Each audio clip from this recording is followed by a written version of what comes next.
All right, everyone, we're going to get started and we're going to end with our final keynote. So very, very excited and honored to welcome Dr. Sharon Ostfeld-Johns here to Colorado. She is an assistant professor of pediatrics and internal medicine at Yale School of Medicine. Her clinical work is as a med-peds hospitalist, spending half her time caring for hospitalized adults and half for hospitalized children, including newborns during their newborn hospital stay. Wow, that is the whole spectrum of care. She is a medical educator and serves as one of the faculty leaders of the Race, Bias, and Advocacy in Medicine Distinction Pathway for internal medicine residents. She's been working in the area of prenatal substance use for over 3 years, and in that time has collaborated with local partners, including child abuse specialists, addiction medicine specialists, obstetricians, gynecologists, social workers, the hospital legal team, and many, many folks who work in child protective services, as well as other professionals locally and nationally who are committed to improving care for families affected by substance use and substance use disorder. So truly one who has broken through silos and is doing cross-collaborative work. And so thank you so much for joining us. Thank you all so much. Thank you so much for having me, and I will try to be as dynamic as possible to bring us through the end of the afternoon. I want to just start with a few comments as to why I'm here. And I also want to echo what Barbara was saying about really being humbled to be here and to have heard a lot of the work that is happening here in Colorado. I think you guys are a model for breaking down silos and putting resources where the data shows that they are going to best give you improved outcomes for families.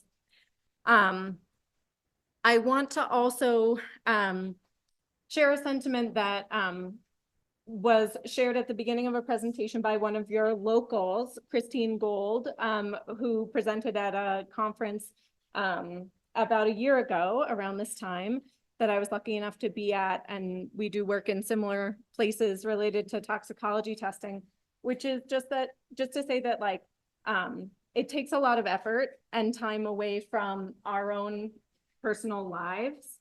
I flew from the East Coast to be here with you because I really care about these families and about you all doing this work. And you all are here taking time out of your regular jobs and your regular lives and all of your responsibilities because you want to improve care for families. And so I just want to ground everything that we're saying in respecting your presence here with that motivation. So I also want to highlight that my training as an internal medicine and pediatric physician really positions me because I started off unsiloed because I didn't want to choose between those two groups of people. Am I sorry? Sure, why don't I feel drawn to yes, this space. Just to say that I feel uniquely positioned to speak as a pediatrician because I also take care of adults who are hospitalized with problems related to substance use and substance use disorder.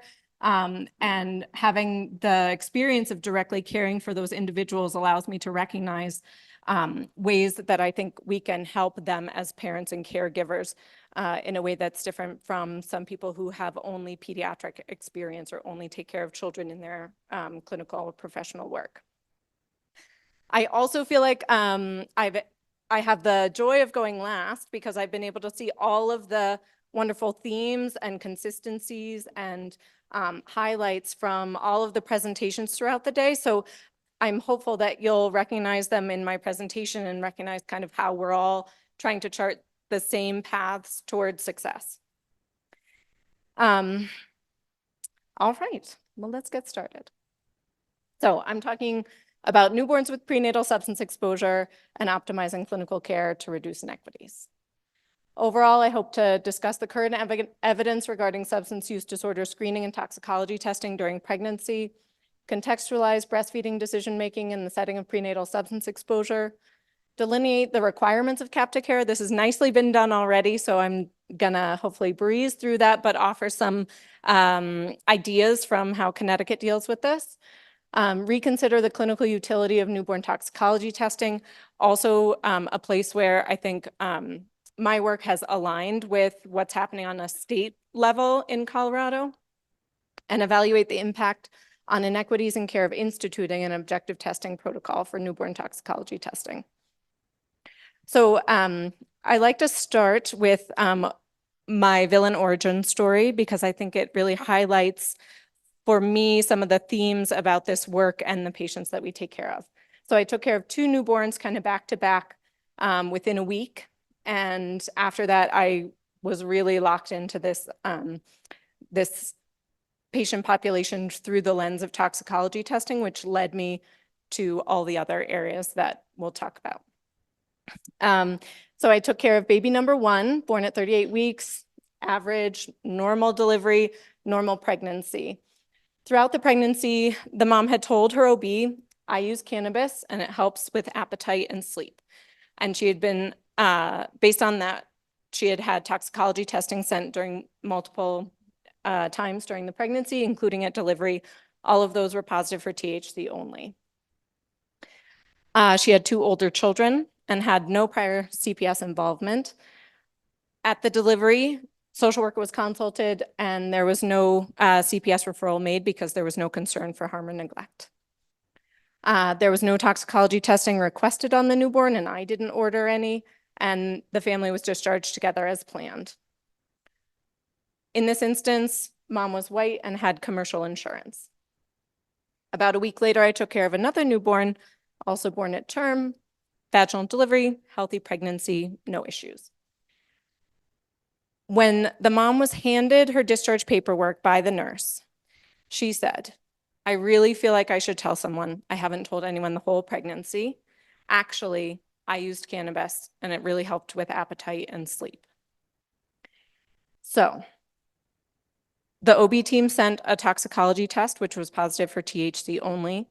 A social work referral was made and they found that there had been prior Child Protective Services involvement for her older child who did not have a reliable internet connection to participate in virtual school during the pandemic. They made a CPS referral for this baby and they requested toxicology testing on the newborn. They took more than 8 hours to see the patient and there was a significant delay in the discharge, which resulted in childcare challenges for this family. They were discharged home together with ongoing surveillance by Child Protective Services. And in this instance, the mom was Black and had Medicaid insurance. When confronted with these 2 cases, it highlighted a number of themes for me. Number 1, and this will come up many times, and you have heard this many times from those with lived experience and providers who take care of them. There's a fear of consequences that leads to a lack of disclosure. And if we cannot intervene on that, we cannot hope to intervene on any of the other aspects. In terms of insurance, this goes along with a lot of evidence that we have significant biases against people who parent in poverty. And there's a big distinction between appropriate parenting in poverty and neglect. With the prior CPS involvement that was again associated with that bias against parenting in poverty, we have stigma against those who have prior CPS involvement and what that might mean for their parenting abilities. The toxicology testing was very clear to me. The babies had the same exposure. We knew the same about it, that the maternal testing had only been positive for THC, and that it was being asked for as evidence to substantiate a claim of harm that I, as a pediatrician, would not share as constituting harm. And the difference in the races, to me, highlighted that we have many ways that we institutionally mediate racism. So I have found in talking to people about this and highlighting what Dr. Chayachati said was the second part of recovery-informed care, which is appropriate information known by providers about substance use and substance use care. So this is a little informational tactic that I have found is helpful at this point. So just in your own minds, imagine what substance A, substance B, and substance C might be. Substance A, we have a possible increased risk of stillbirth, poor intrauterine growth, and preterm birth. No established association with specific congenital anomalies and possible adverse effects on neurodevelopment. For substance B, we have a stronger evidence base that when a fetus is exposed during pregnancy, there's poor intrauterine growth, potential preterm delivery, withdrawal, birth defects, neuromuscular problems, behavior, attention, cognitive problems, etc. And substance C, similarly, strong evidence about miscarriage, stillbirth, poor intrauterine growth, preterm delivery, birth defects, sudden infant death syndrome, and ADHD. And then if the substance has continued exposure postnatally, substance A, children are more likely to use cannabis or alcohol as adults, and there are risks associated with parental impaired judgment. Substance B, there are highly variable effects depending partly on how parents communicate about use. And if use disorder is a contributor, there are potential significant negative psychological effects and risks associated with impaired parental judgment. And substance C, if there's continued postnatal exposure, there are ear infections, lung infections, asthma, and chronic lung disease, allergies, and sudden infant death. So I won't call anyone out, but you can name the substances in your own head. So substance A is cannabis, substance B is alcohol, and substance C is cigarette smoking. So if we did toxicology testing with the intent of finding those things that were most concerning to the health of the pregnant patient, the viability of the pregnancy, and the health of the infant that may be born of the pregnancy, we would be testing for nicotine and alcohol metabolites. And we don't generally do either of those things. Now, whoops. Okay, you got the answer. Substance D has strong evidence for adverse prenatal outcomes when you're exposed prenatally, and if there's ongoing exposure postnatally, there are many significant effects. So if we were really intervening on the things that were most harmful to fetuses, and therefore the children that are born of those pregnancies, we'd be intervening on poverty. And there's a lot of evidence, and I think we are only at the very tip of the iceberg in understanding how stress and its mediators, including racism, poverty, acculturation, generational trauma, etc., is really the most harmful thing to fetuses in utero.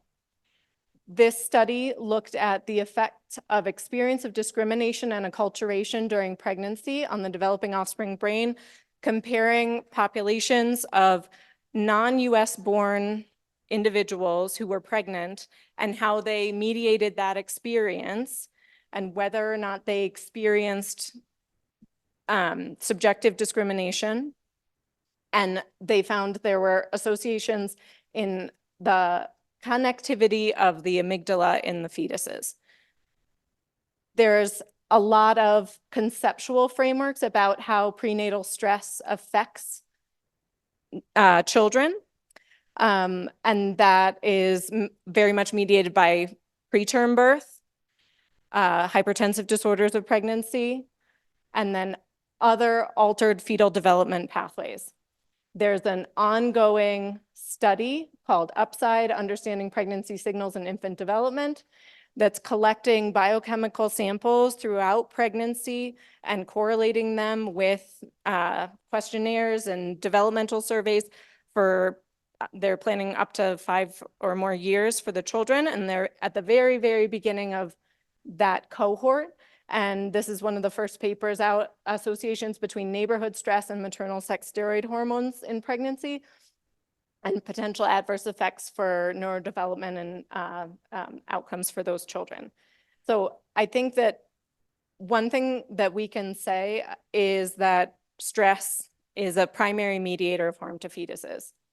We also know that there's this recent paper out about microplastics and the very significant increased risk of preterm birth and the difference in exposure to microplastics and other eco-racism is another significant mediator of adverse prenatal outcomes that are differently mediated than substance use. So you would ask, what about other substances? I talked about cigarettes, I talked about alcohol, I talked about cannabis. So this paper from the AAP highlights, again, some of those effects. For opioids, we know that the withdrawal effects are very significant. We have talked a lot about those. We have limited consensus on long-term effects. And for cocaine, we have maybe some effects and maybe not. This cohort of patients from a neonatologist in Philadelphia has long-term neurocognitive, age-appropriate, developmentally appropriate screenings and has shown that the primary mediator of differences in outcomes is poverty and not whether or not newborns were cocaine exposed. And a lot of our challenges with this evidence is because there are so many interrelated factors. There's childhood adverse events, poverty, co-occurring nicotine or alcohol use, mental illness, genetic, epigenetic, and environmental factors, and systemic racism, all of which contribute to challenges in isolating what's the effect of substance use itself. At that wonderful conference, the Pediatric Academic Societies, there were a couple of papers which I would highlight. This one looked at a cumulative score from 2 domains of adverse psychosocial effects and cumulative prenatal substance exposure, and looked at the effects on behavioral trajectories in toddlerhood. And they found that when you combine these scores, so in the psychosocial adversity index, you had no or public insurance, age less than 21 at time of delivery, no partner, less than college education, and a depression score. And they got 1 point for each of those. And then for the substance exposure, 1 point for each nicotine, alcohol, marijuana, opioids, and illicit substances, which we just discussed are probably pretty variably different. That there were only significant dysregulation trajectories in toddlerhood if you had some score in both domains. And then there were these 2 papers which were presented pretty much back to back. One paper concluded that after matching on additional risk factors, infants with prenatal opioid exposure were not at higher risk for developmental, cognitive, and behavioral problems compared to unexposed children. And then the next paper was looking at whether there were developmental differences, whether you were diagnosed with NAS or not, regardless of exposure. And they found that over half of infants exposed to in utero opioids, regardless of the NAS diagnosis, were more than 2 standard deviations below the mean for all domains on a developmentally appropriate behavioral assessment. In the first group, where they did not find behavioral differences, the cohort was over 95% prescribed opioids, which was not the case with the second paper. And so all that to say that I think the best we can summarize is that the physiologic impact of maternal substance use on the fetus is highly variable, that neuropsychiatric effects due to prenatal exposure are highly mitigated by positive parenting interventions postnatally, and that what may be most harmful to fetuses about many substances is their legal status and context of use, leading to barriers in communication and access to prenatal care, social stress, stigma, poverty, incarceration, et cetera. And so all of the work that we do to improve outcomes for families can primarily focus on those things that are harmful to fetuses and the mediation of those through substance use. So the implication of all of that is that our goal should be to support people maximally during pregnancy. We know prenatal care is strongly associated with positive outcomes for the whole family. We know that social support and connectivity with the community is really important, and that connection to appropriately matched services, which the plans of safe care are so important to. Mental health support, disorder identification and treatment, substance use disorder identification and treatment during pregnancy, mitigation of stressors, including experiences of discrimination, preparation for parenting, and identification of and mitigation of barriers to dyads remaining together after delivery, which we know leads to the best outcomes for families when able to be done safely. So how do we do all of that? So starting during pregnancy, this has been repeated many times. Screening is the primary intervention, and that means a series of either verbal questions or on an iPad or some other validated way of obtaining that information, not through routine biochemical measures. Now, all of the information about prenatal substance use disorder talks about the challenge of obtaining information from people who are pregnant about what's going on in their lives. What we know is that if people do not fear punitive consequences of telling us about things, that they can tell us what's really going on with them. So if you ask about cigarette smoking, which has significantly decreased during pregnancy, and the social stigma, while still very relevant, has decreased, there's correlation 96 to 98% of self-reported cigarette smoking with biochemical detection during pregnancy. And we know that's not the case currently with other substances. I'm going to read this whole quote from Mishka Turplin because it's probably one of the most important, which is that when we listen to the drug test and not the patient, we perpetuate a mistaken empiricism, one that falsely elevates the value of information collected from the measurement over the value of information collected from a person. This is an epistemic injustice, a harm done by devaluing a person's credibility and undermining them as a giver of knowledge. The neglect, silence, and erasure of the patient's voice and perspective harms not only them, but it also harms us as physicians. It deflates us in our capacity to know and to heal. To be blunt, dehumanizing people makes their care environment unsafe, and to expect people to be forthcoming about sensitive and potentially catastrophic information under such circumstances is irrational. And so I would highlight that some people's answer to the problem of not getting information from screening has been universal testing. But if we continue to make people's care environments unsafe by not valuing them as givers of knowledge, we will continue to perpetuate a situation in which we find ourselves. So in the diagnosis and management of substance use and substance use disorder in general, what's the role of toxicology testing? Now, I'm not an addiction medicine provider, but I take care of people with addiction, and I interact with addiction medicine providers on a very regular basis. And what their sort of broad strokes national organization policy statements and individually tell me is that it's primarily useful as a communication tool. If you talk about why you're getting it and you talk about the results and you use it to adjust the treatment plan, that's when it's useful. During pregnancy, there are other specific legal considerations because the tests during pregnancy have additional layers of legal import that they do not have for a non-pregnant individual. In a ethical perspective about this question, it was stated biomedical surveillance should be conducted only for clinical purposes having to do with ensuring access to and delivering quality health care. And there was a specific Supreme Court case about toxicology testing during pregnancy that ruled it unconstitutional to use the result of a drug test obtained in the guise of medical care for law enforcement purposes without informed specific consent to search for evidence of a crime.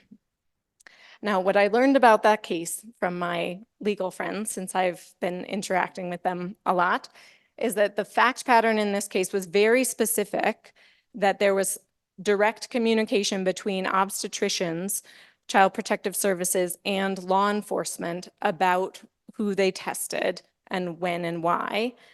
And that level of communication does not exist in a lot of places, but the clinical intent of toxicology testing in a lot of situations is not dissimilar to this question of trying to search for evidence of a crime.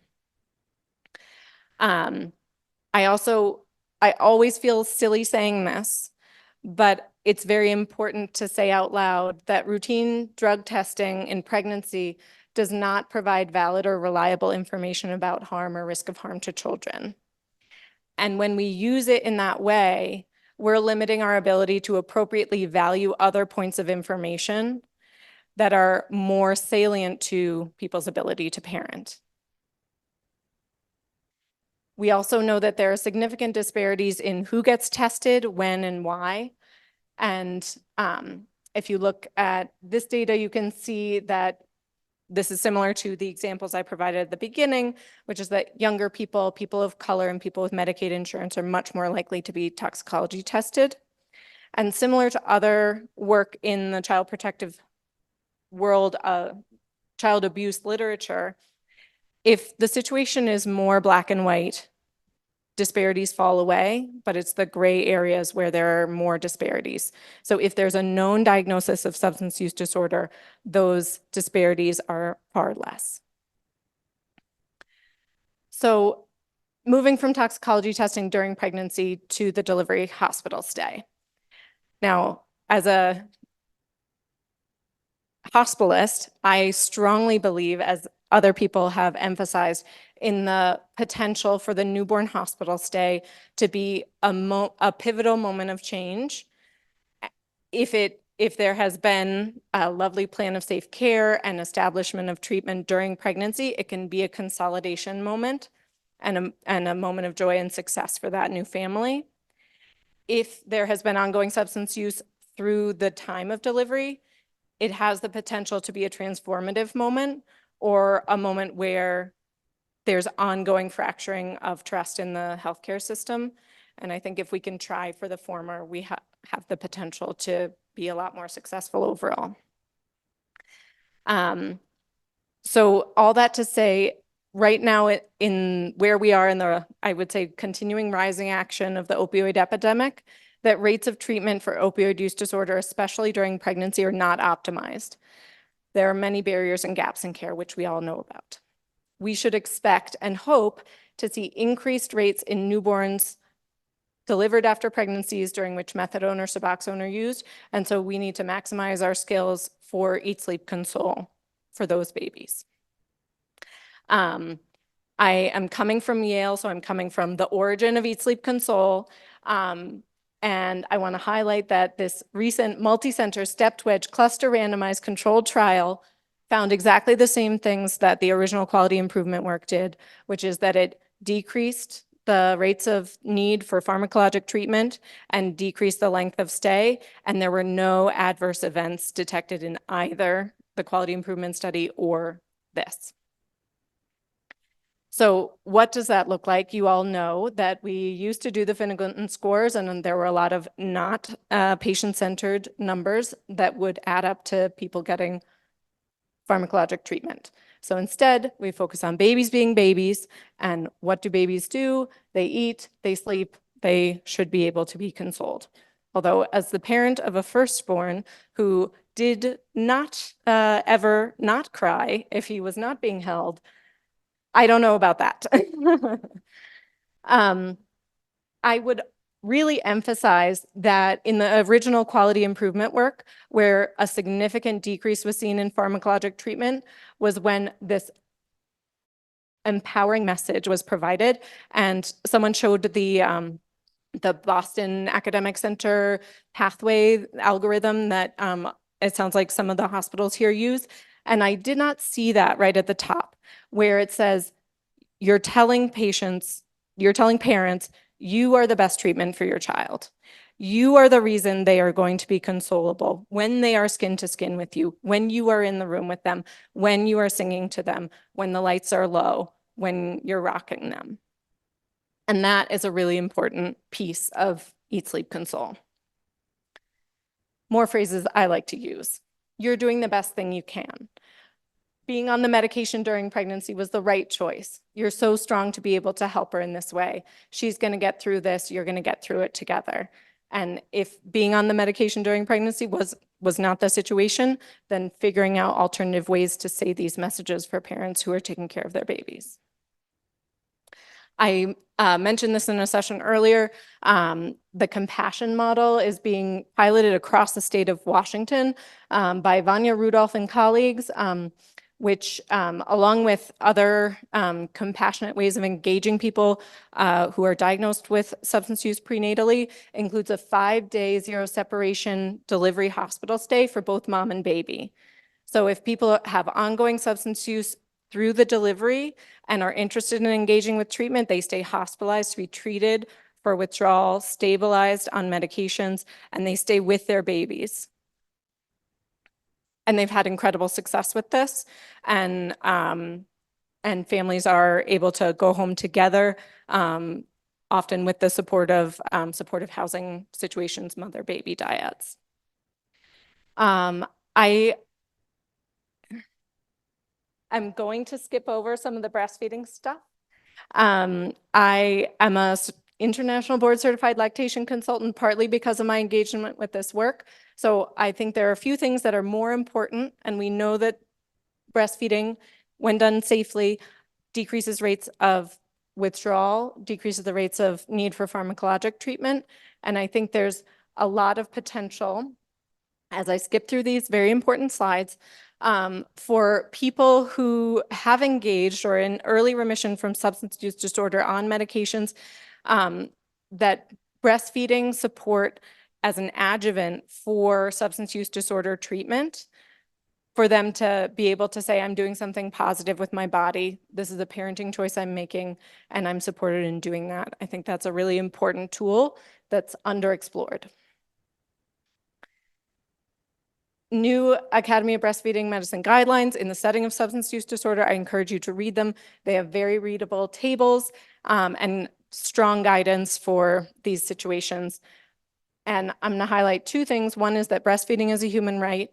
And when we are having these conversations with families, we are not making decisions for them, and we cannot limit people's ability to breastfeed. We should be providing them with patient-centered information and guidance, but they are the deciders. And we should make that with the understanding that people do not want to harm their own children in most cases, and that we should approach people with that understanding, and that if we give them appropriate guidance, they will make a decision that prioritizes themselves and their families. Skipping through. Great. Anyone wants to talk about breastfeeding after, I'm totally happy to. I think we'll just keep going. So,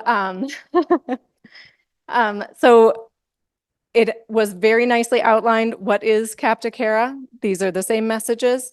And I'll just say that in general, what CAPTA is asking us to do, if we take the best potential view on that, reflects optimal clinical care. We want to screen for substance use during pregnancy. We want to match people with appropriate services during pregnancy. We want to verify that appropriate services are in place during the newborn hospital stay. We want families to go home together safely without the need for interaction with child protective services. We want to, and okay, formatting is off. We're starting at legal intent. And the legal intent is to identify substance use during pregnancy, develop the family care plan, send anonymized information to the state during the newborn hospital stay, and that infants go home safely. So there's this wonderful document put out by If, When, How, entitled Prenatal Drug Exposure CAPTA Reporting Requirements for Medical Professionals, which summarizes the requirements, how they're actionalizing the CAPTA requirement in each state. So this is you. And as you probably all know, a drug test on a pregnant or birthing person is not required by law. And informed consent is recommended prior to drug testing a pregnant or birthing person. A drug test on a newborn is not required by law. If a newborn is drug tested and the result's positive, you're required to report only if there's a concern that the child's health or welfare is threatened by substance use, and does not further define substance exposure in their statute. So all that to say, your CAPTA requirements, separate from the separation of notification and report, are very much in line with not making reports in excess of legal requirements. So I'm coming to the end here, and I'm coming 10 minutes left. Great, perfect. So I started off everything talking about toxicology testing on the newborn, and we're circling back to that now. I haven't mentioned it in between while I've talked about the risks of prenatal substance exposure, clinical care for pregnant patients related to substance use, optimal clinical care for newborns with prenatal substance exposure, and breastfeeding recommendations for newborns with prenatal substance exposure. It didn't come up in any of those topics. Why is that? Because newborn toxicology tests are almost always redundant to known information. They rarely alter medical care. They rarely alter consultation or disposition. They should be ordered only for medical reasons, unless there's specific informed consent for obtaining for legal purposes. They're rarely required by law, and they're not in Colorado or Connecticut. They're only required by law in 4 states in specific situations. They may be interpreted, and often are interpreted, by the legal system incorrectly. They reinforce stigma against people who use substances, and they may be used in ways that differentially harm patients of color and families parenting in poverty. So when I took care of those first 2 babies, I took this to my section chief and I said, we got to do something. Our current system, which was anyone who thinks they should order a toxicology test can, and there was no more guidance kind of across our group of pediatric hospitalists who take care of all the newborn babies in our healthcare system. And no other guidance within the NICU for when testing should happen. And so she was like, yes, thank God, you want to take this on. This is fantastic. I've been wanting to do this for a really long time. And then I talked to the head of our child abuse section, Andy Asnes, lion in the field. And she said, oh my God, please take this on. We've really been wanting to work on this. Same with the medical director of the newborn nursery. So started talking more broadly to folks in the OB department, our social work leadership, trainees. And we all decided that we needed to make an objective protocol that was going to be the same across our healthcare system in all care settings, and that we were going to need to talk to our Department of Children and Families about how we were going to be changing toxicology testing with this objective protocol. And in those conversations with our Child Protective Services colleagues, it became clear that when they asked for a toxicology test on babies with prenatal substance exposure, they thought they were just asking for the results of a test that we needed from a clinical standpoint. And we thought, well, someone in a legal role is asking me for this test, so I probably have to get it, even though I don't really need it to take great care of this baby. And so this concept of mutual deference, which is at play in the Child Protective Services literature that says, oh, they're making a report, so I should probably follow up on it because they're concerned. And on the other side, someone saying, oh, well, I had a passing thought that there might be a concern, so I should probably make a report. And that back and forth, it became clear that no one really needed toxicology tests and that we were all better off if we used information that actually reflected the safety of the home and not toxicology tests, which have very concerning false positive and false negative rates. So we started looking at what we wanted to do with our testing. So there are many different modalities of testing, including longer term testing, umbilical cord and meconium, as it sounds like are used very frequently here, that can detect substance exposure back through the 2nd trimester. And urine testing, which you might get an exposure within a couple of days. For fentanyl, probably a longer period of time. If you're asking a clinical question with the ordering of a toxicology test, and you're going to make a clinical action in response to that test, the questions you're going to ask are related to withdrawal. And so a test for something that the child might have been exposed to months ago is not going to help you answer that clinical question and not going to be clinically actionable. We did a clinical review of all the umbilical cord tests at the only clinical site that we still did them, which was one of our community sites. Again, they were ordered, not with any specific routine. 3 years of those tests, none of them were unexpected in terms of being positive. About 20% of the tests were unexpectedly negative in that we knew there was exposure, but the test was negative, which if we acted on, we would have inappropriately undertreated risk for opioid withdrawal. None of them changed the clinical care plan. None of them changed who the baby went home with or anything about the family care plan. So we stopped doing them. So if a toxicology test is deemed relevant to the clinical care of the newborn, then urine toxicology testing is the only kind that's going to be useful. So this is our pathway. To give you the short and sweet, if you start with a newborn that has known prenatal substance exposure, you are making a social work referral because, as we've talked about all along, we want good support resources, well-matched resources, needs assessments to be happening. We have our CAPTA newborn notification portal. So in Connecticut, we have cracked that nut. We have an online portal where you fill it out and it asks questions like, are you concerned for harm or neglect? And if you answer no to that and you answer all the other questions about the substance exposure, that information is anonymized and sent to the state for that federal federal notification requirement. If you answer that there are concerns for harm and neglect, it directs you to make a full DCF referral. And we specifically say here, substance exposure alone during pregnancy does not constitute concern for harm or neglect. So we make an assessment. Do we have information available regarding the substance use? What the substance was there a use disorder? What treatment services and toxicology tests do we know about that? If we know a good amount of information, then no toxicology testing is indicated. If we don't, we have to make an expectation based on what information we have. Would you expect withdrawal? You're making a decision about how long you're keeping the baby in the hospital. If you have no way to obtain that information, but you have a suspicion and you need to justify keeping the baby in the hospital, that is a potential indication for toxicology testing. For toxicology testing being ordered, you want informed consent. If toxicology testing is indicated but consent is not provided, social work should be informed.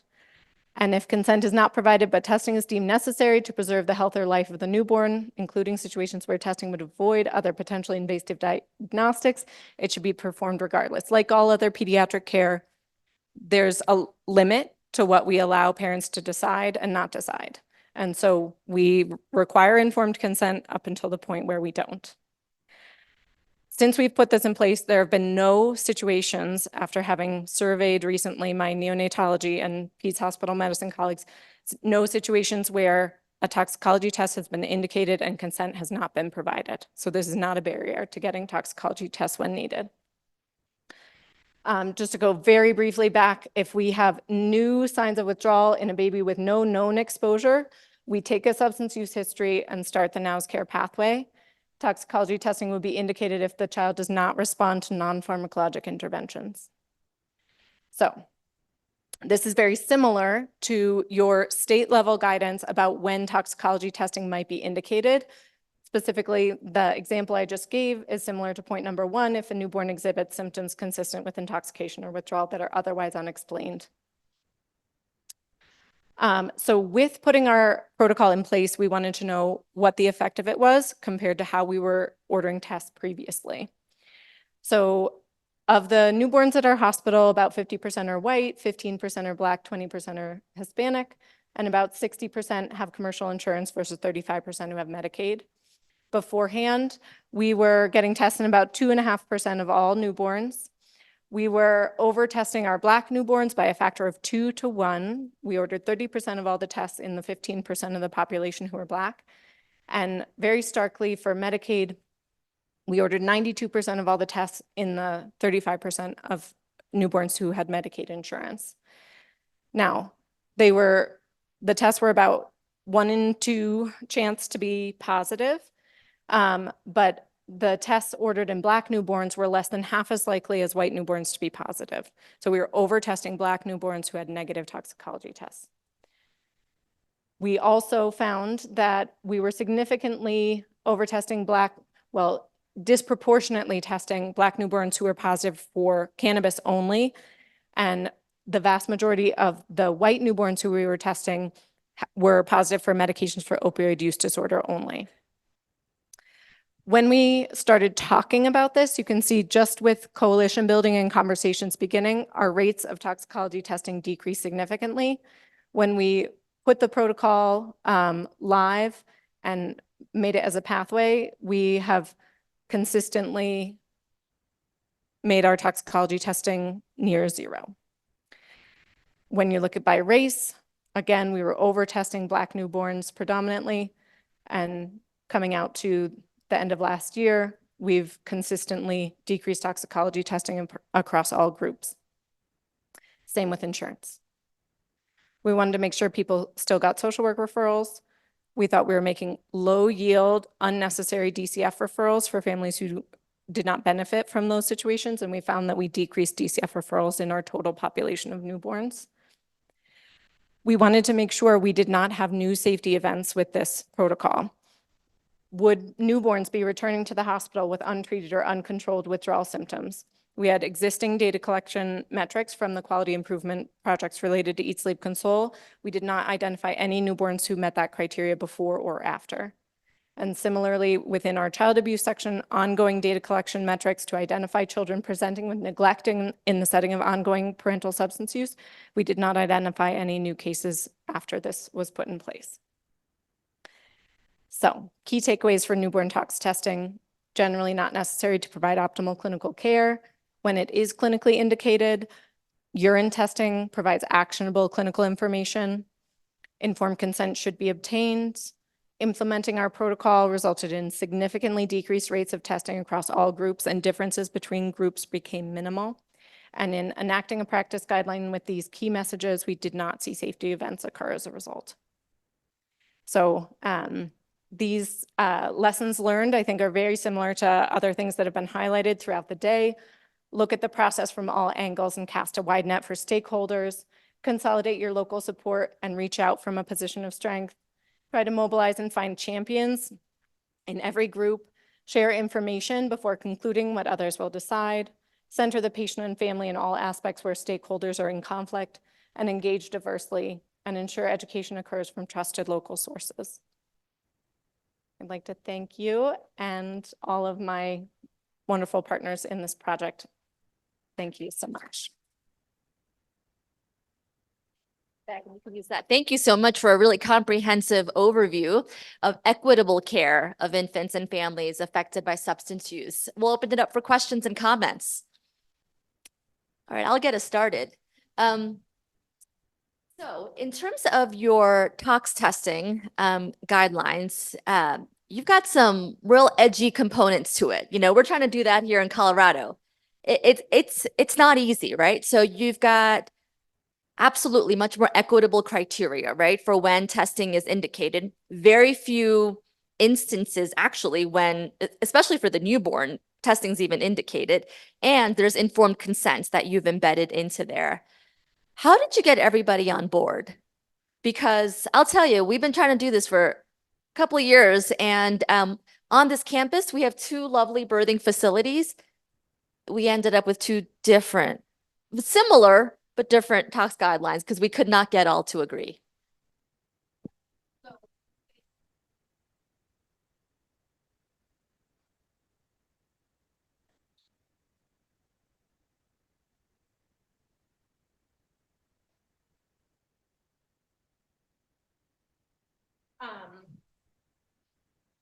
It was deep education. So for me, it was reviewing the literature about how toxicology testing has been evaluated.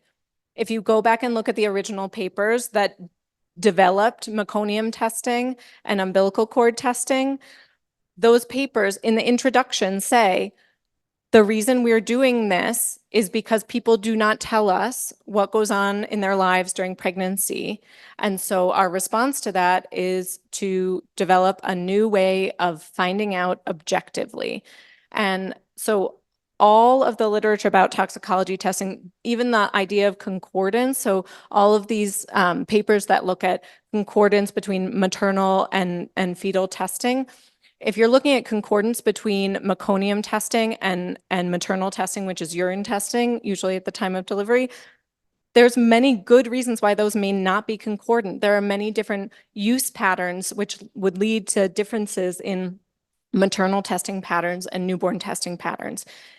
I encountered many clinical situations where the urine test on the newborn would have led me astray had I valued it from a clinical perspective more than other information that I knew, like a urine tox test, which was positive for cocaine only when the known use told by the person was that I used fentanyl and cocaine. And if I, again, had undervalued that giver of knowledge and overvalued the objective information, then I would have inappropriately treated that child. And, the American Society of Addiction Medicine medical toxicologist paper talks about, in broad strokes, all of the reasons for false positives, false negatives. There's additional layers of why toxicology testing in newborns is not appropriate. The typical assays look for known adult metabolites, and newborn fetal metabolism is not adult. Different kidneys, different liver, different gut. So there are plenty of good reasons why any modality for newborn toxicology testing is not going to be very helpful. And the ultimate guiding star in all of this is that anything that decreases the punitive response to substance use during pregnancy is going to be the thing that helps children and babies. And toxicology testing on babies is something that deters parents from wanting to engage in care because they think of it as a way to get into child protective services. And that's because it is in a lot of cases. And I have encountered a lot of people who have told me that I order a tox test on the baby because they can't get services if they're not positive. I can't make a referral to any social service without that. And that is a really harmful care environment. And thankfully, I don't exist in that. But if you exist in that, it's really important to engage in those educational pieces. Other questions?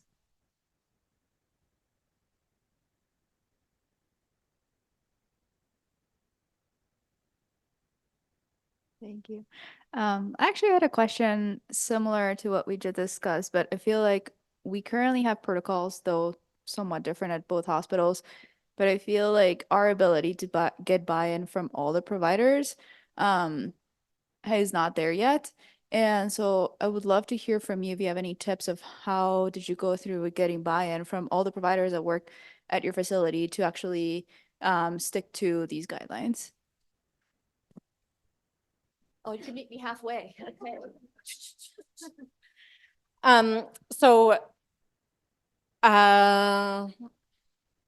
I think I will emphasize that champions are really important, and finding someone within the milieu of where the challenges are happening is most important.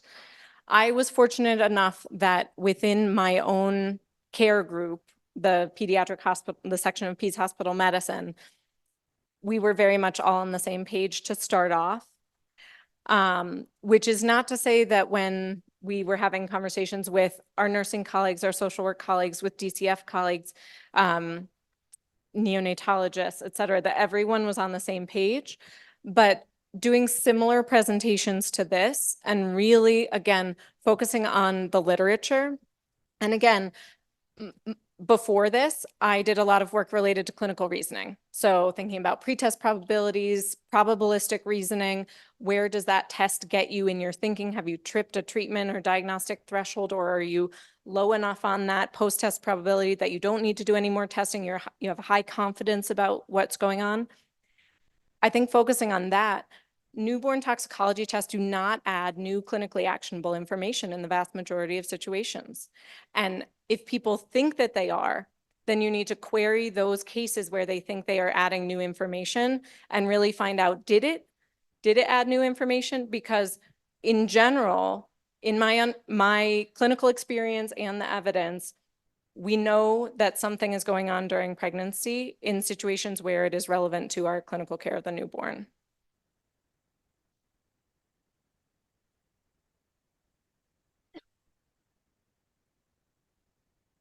I just wondered if you had anybody on your team that looked at the financial aspect of this, and if you could speak a little bit to that from what you had done, from what your previous practice was of doing all this testing to then not doing this anymore, and what the cost savings of that was. That could be. Thank you so much. Yes, I haven't done any financial analyses, but one point that is very important is that the other modalities, meconium, umbilical cord testing, are multiple $1,000 tests, and that is almost always being charged to Medicaid. So how can we better utilize that money that should be going to help these families? I think I only want to make that argument once I have shown someone that it's not clinically relevant. And the financial argument should only be salient if we are not saying we're making a trade-off, but we are saying this is something that's truly not helpful and potentially harmful. And look how much money we can save. Yes. I will say our neonatologists did extensive quality improvement projects related to decreasing unnecessary testing and demonstrated that they saved millions of dollars with that. And so it wasn't like not part of the conversation. Thank you so much. Round of applause for Sharon.